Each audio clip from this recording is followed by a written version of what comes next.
So we're continuing in the book of Philemon. We're in verse 15 and 16 we're going to talk about today. This is Paul talking, and he says, "For perhaps he departed for a while for this purpose, that you might receive him forever, no longer as a slave, but more than a slave, a beloved brother, especially to me, but how much more to you, both in the flesh and in the Lord." So here's the thing, guys. Check this out. He says, for perhaps. Are there things happening in your life that you don't know why they're happening, why they're going on? Here's the thing. For perhaps they all might be done for this reason.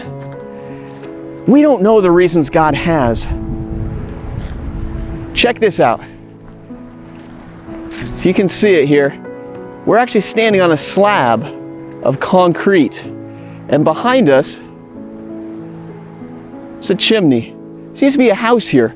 It's a historic marker here, and we don't know why it burned down or why it was destroyed. But God has a reason. God had plans behind everything. And what Paul is saying specifically in this case, he's saying, for perhaps your slave, Philemon, ran away so that he could meet me in Rome, and I could share Jesus with him, and he could become saved. And now you can know him as a beloved brother in the Lord, no longer as a slave-master relationship. Are there things happening in your life that you don't understand why they're happening? God's in control.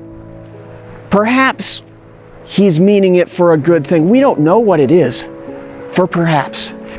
So Paul's not necessarily saying that he would be a slave forever. It says, for perhaps he departed for a while for this purpose, that you might receive him forever, no longer as a slave, but more than a slave, a beloved brother. Now, many of us think that Philemon actually let him go when he came back. That's what Paul was actually asking. We don't know exactly what actually transpired, what happened, because the Bible doesn't record it.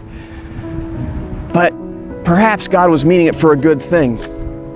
In your life, look at the experiences happening, the good, the bad, they're all been God filtered. And he's got a good plan for your life.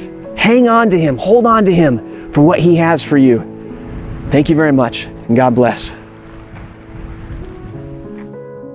This chimney and pad are all that remain of Dean George Peavy's cabin, built in the 1930s in Corvallis, Oregon, overlooking the city. Wait. Oh, I'm so glad I caught you. Hey, if you're liking what you see in here, be sure to subscribe. Click the bell so that you can get notifications. Thank you very much. Have a good one.